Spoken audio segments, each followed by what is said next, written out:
नमस्कार. श्री गुरुदेव दत्त.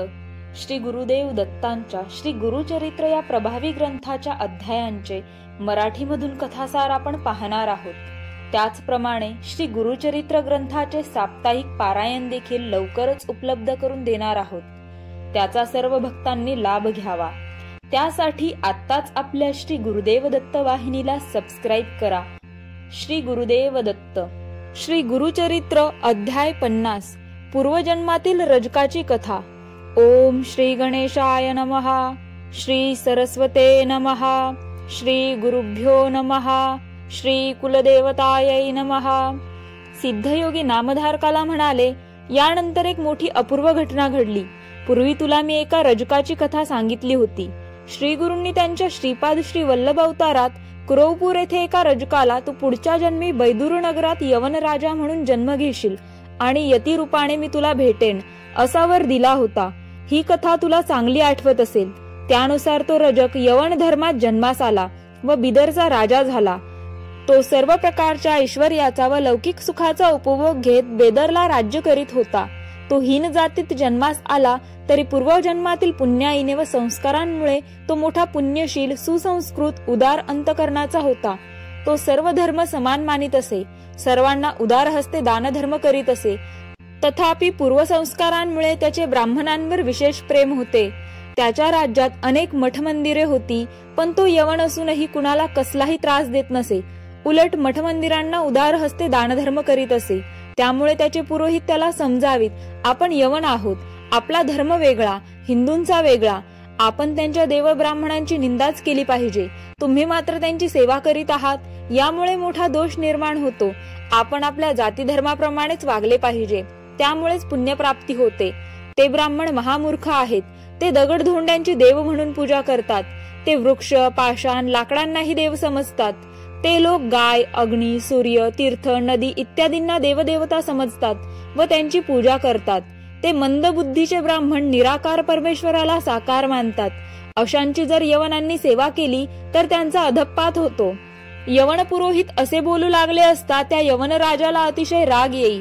तो त्या यवन पुरोहिताला म्हणाला, अहो, तुम्हीच उपदेश करता की परमेश्वर अनुरेणू तृणकाष्ठात आहे.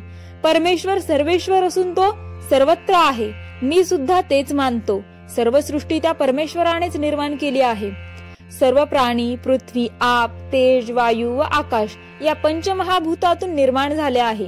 सर्वांची पृथ्वी एकच आहे. कुंभार मातीपासून वेगवेगळी गाडगी मडकी तयार करतो, पण त्यात माती एकच असते. गायी वेगवेगळ्या रंगाच्या असल्या तरी त्या सर्वांच्या दुधाचा रंग एकच, पांढराच असतो. त्याप्रमाणे देह वेगवेगळे असले तरी सर्वांच्या ठाई परमात्मा एकच असतो. पृथ्वीवर मानव जाती वेगवेगळ्या असल्या तरी सर्वांचा परमेश्वर एकच आहे. नाना देही देव एक विराजे. आपलेच मत खरे आहे असे मानून इतरांची निंदा कशासाठी करायची?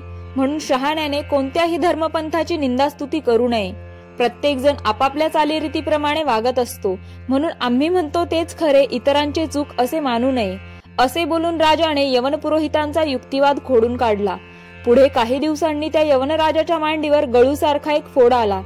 त्यावर त्याने वैद्यांच्या सल्ल्याने अनेक औषधोपचार केले, पण काही केल्या गुण येईना. त्याला असह्य वेदना होत असत. तो दिवस रात्र तळमळत असे. त्यावेळी श्री गुरु नृसिंह सरस्वती गाणगापुरात होते. आपली कीर्ती ऐकून तो यवन राजा आपल्याला भेटावयास येईल असे त्यांना वाटले.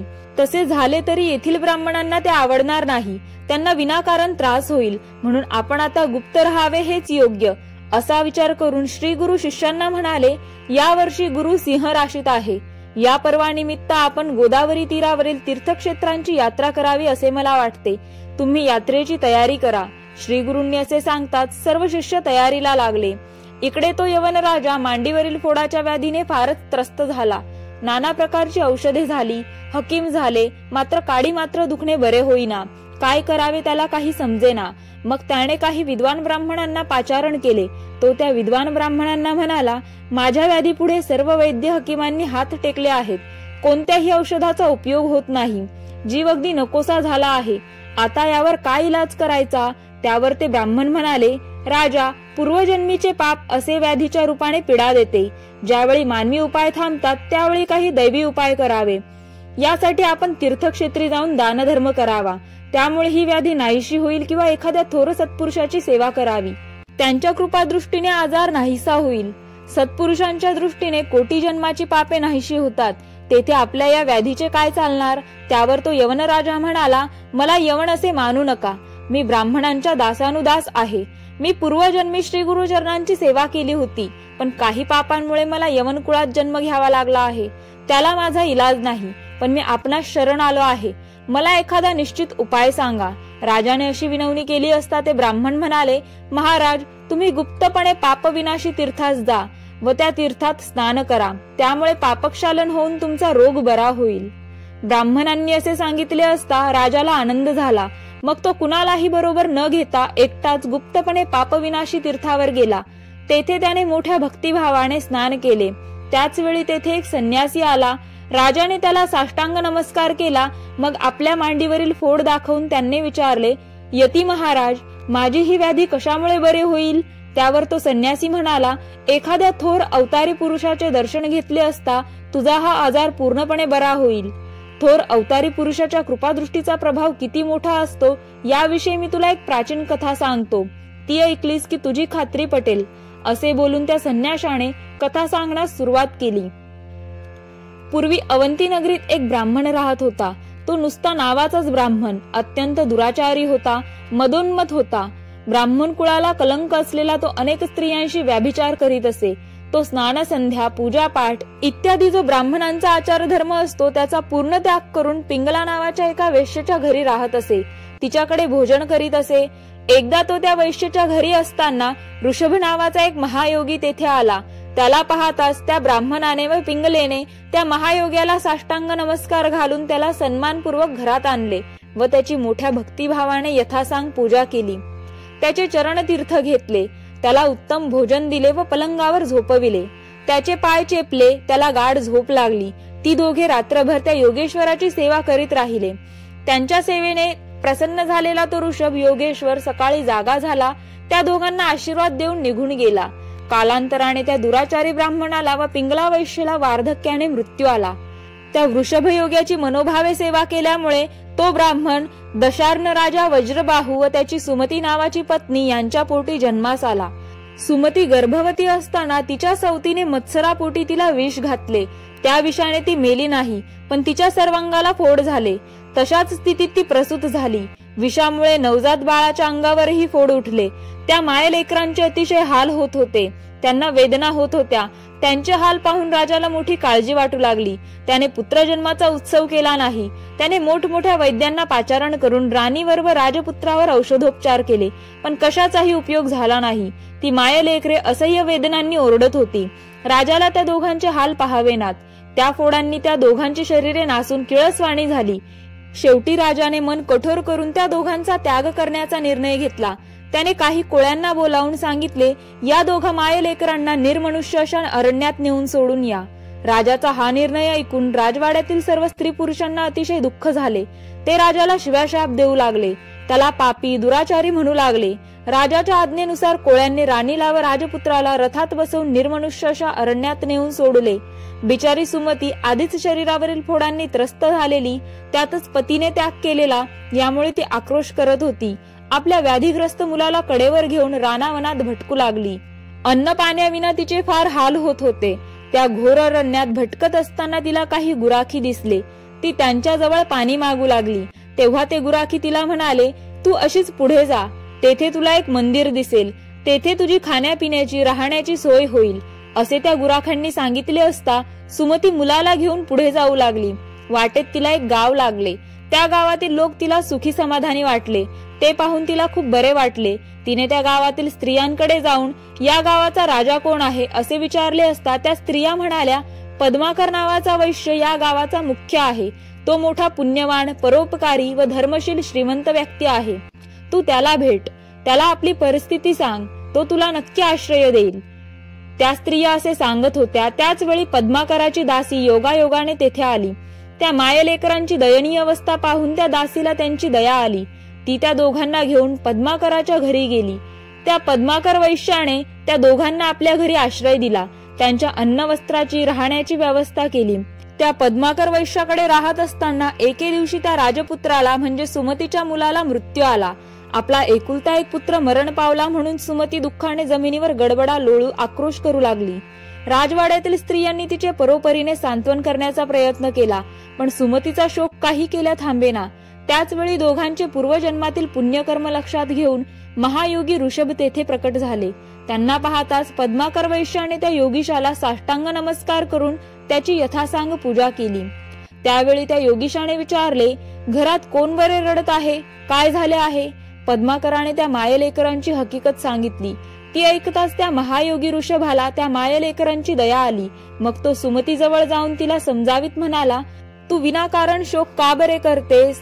या जगात चिरंजीव कोण आहे? जो जन्मास येतो त्याला एक ना एक दिवस मृत्यू येतोच. हे जग क्षणभंगुर आहे. देह नाशिवंत आहे. गंगेच्या पाण्यावरील फेस किंवा पाण्यातील बुडबुडा त्याप्रमाणे हे जग क्षणिक आहे. म्हणून शहाण्या मनुष्याने जन्म मृत्यूबद्दल आनंद किंवा दुःख करू नये. मातेच्या उदरात जेव्हा गर्भ निर्माण होतो तेव्हा त्याचा मृत्यूही ठरलेला असतो.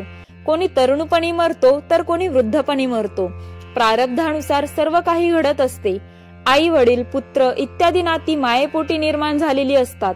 ब्रह्मदेवाने लिहिलेली ललाट रेषा कधीही बदलत नाही. मला सांग, गतजन्मी तू कोणाची पत्नी होतीस, कोणाची माता होतीस, कोण तुझा पुत्र होता सांगता येईल का? नाही ना. मग तू विनाकारण शोक का बरे करतेस? तेव्हा शोक आवर व भगवान सदाशिवाला शरण जा. त्या महायोगी ऋषभाने असे परोपरीने समजावले तरी सुमतीचे दुःख कमी झाले नाही. ती म्हणाली, योगीराज, मी या व्याधीने मरण यातना भोगत आहे. मी राज्यभ्रष्ट झाले आहे. माझ्या पतीने माझा प्राणत्याग केला आहे आणि माझा जीव की प्राण असा माझा पुत्र मरण पावला. अशा परिस्थितीत मी जिवंत तरी कशी राहू? आता मला मरण आले तर बरे होईल. सुमतीचे दुःख पाहून ऋषभ योग्याला तिची दया आली. त्याने थोडे भस्म घेऊन त्या मृत बालकाला लावले व त्याच्या मुखातही घातले. त्याच क्षणी तो मुलगा जिवंत झाला. ऋषभाने आणखी भस्म अभिमंत्रित करून त्या मायलेकरांच्या शरीराला लावले आणि काय आश्चर्य, दोघेही रोगमुक्त झाली. शरीराला सुवर्णकांती प्राप्त झाली. दोघांच्याही शरीरावरील फोड पूर्ण नाहीसे झाले. प्रसन्न झालेल्या त्या वृषभ योग्याने दोघांना वर दिला, तुम्हाला कधीही वार्धक्य येणार नाही. तुम्ही सदैव तरुण राहाल. त्या योग्याने सुमतीला वर दिला, तुझा पुत्र दीर्घायुषी होईल. त्याला फार मोठी कीर्ती लाभेल. तो आपल्या पित्यापेक्षा अधिक काळ राज्य करेल. असा वर देऊन तो वृषभ योगी एकाएकी निघून गेला. ही कथा सांगून तो संन्यासी यवन राजाला म्हणाला, हे राजा, चिंता करू नकोस. सत्पुरुषांच्या कृपाप्रसादाने तुझ्याही मांडीवरील हा फोड नाहीसा होईल. यावर तू पूर्ण विश्वास ठेव.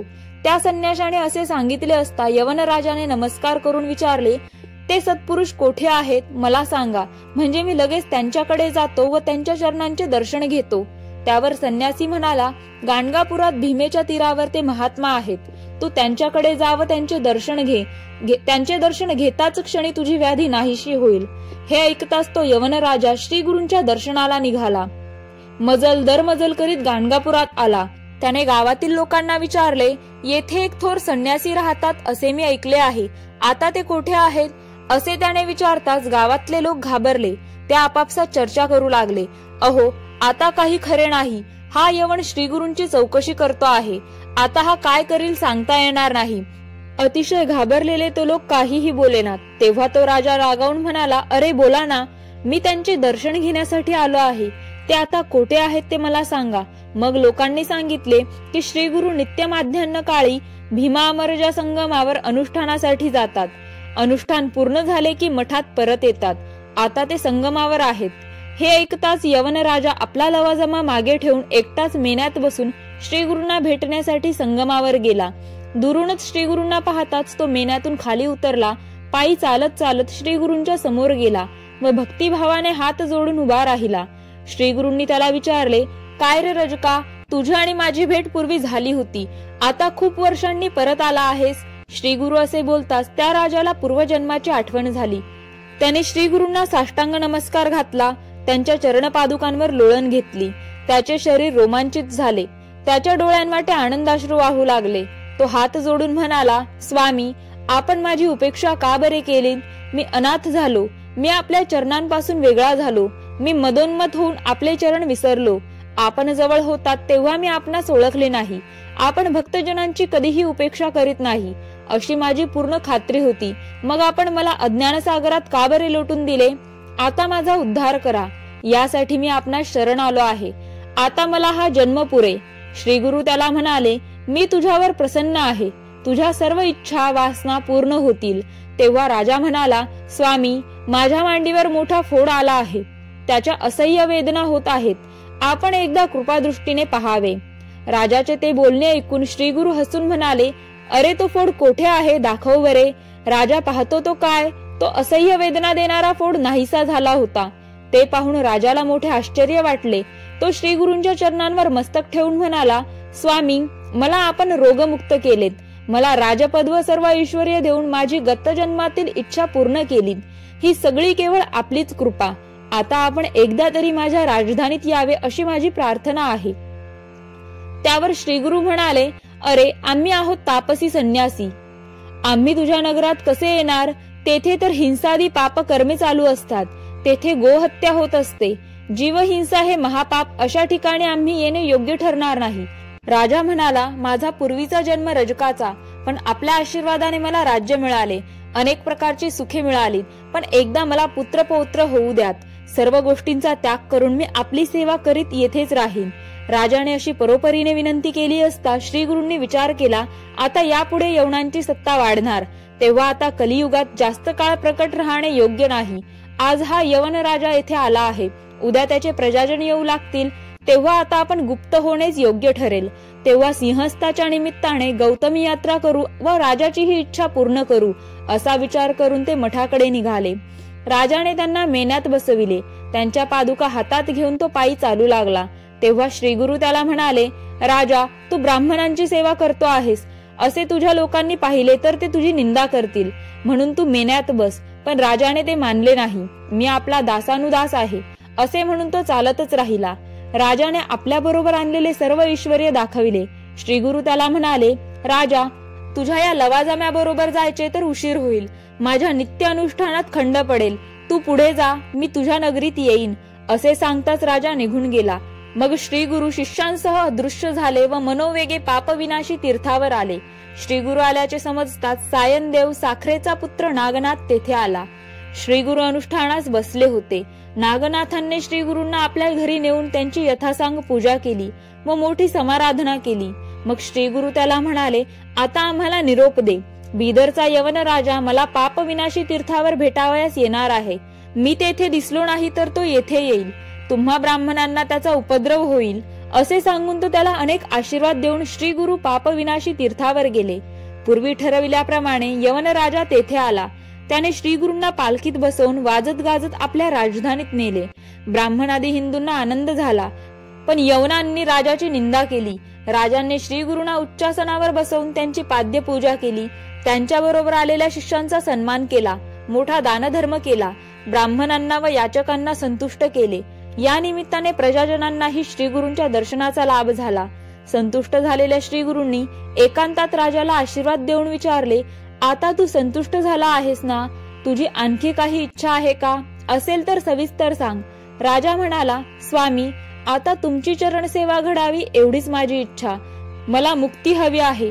ते ज्ञान मला द्या. श्री गुरु म्हणाले, तुझी इच्छा पूर्ण होईल. तू आपल्या पुत्रावर राज्याची जबाबदारी सोपवून श्री शैल्य पर्वतावर ये. तेथे आपली भेट होईल. असे सांगून श्री गुरु गौतमी यात्रा करून गाणगापुरात परत आले. श्री गुरूंना पाहताच सर्वांना अतिशय आनंद झाला. सर्वांनी त्यांची मंगल आरती केली. मग सर्व शिष्यांना जवळ बोलावून श्री गुरु त्यांना म्हणाले, माझी सर्वत्र ख्याती झाली आहे. बिदरचा यवन राजा माझा भक्त झाला आहे. हे पाहून त्याचे प्रजाजनही आपल्याकडे वासनापूर्तीसाठी येऊ लागतील. त्यांच्या येथील लोकांना व ब्राह्मणांना त्रास होईल. म्हणून मी प्रकट रूपाने श्री शैल्य यात्रेला जाणार आहे. मात्र गुप्त व सूक्ष्म देहाने मी येथेच गाणगापुरात वास्तव्य करणार आहे. हे तुम्ही लक्षात ठेवा. असे सांगून लौकिक अर्थाने ते श्री शैल्य यात्रेला निघाले. असे सिद्धयोग्यांनी नामधारकाला सांगितले. ग्रंथकार सरस्वती गंगाधर म्हणतात, श्री गुरु नृसिंह सरस्वती गाणगापुरात असलेले मी प्रत्यक्ष पाहिले आहे. जे लोक त्यांची भक्तिभावाने उपासना आराधना करतात त्यांच्या सर्व इच्छा कामना त्वरित पूर्ण होतात. याविषयी जराही संदेह बाळगू नये. ज्यांना विनाकष्ट कामनापूर्ती हवी असेल त्यांनी गाणगापुरात जावे. तेथे प्रत्यक्ष कल्पवृक्ष आहे. तेथे गेले असता मनातल्या सर्व इच्छा कामना पूर्ण होतात. धनधान्य पुत्र पौत्र इत्यादी जे हवे असेल ते प्राप्त होते. सिद्धयोगी नामधारकाला म्हणाले, जे कोणी श्री गुरुचरित्राचे भक्तिभावाने निष्ठेने श्रवण पठण करतील त्यांच्या सर्व इच्छा पूर्ण होतील.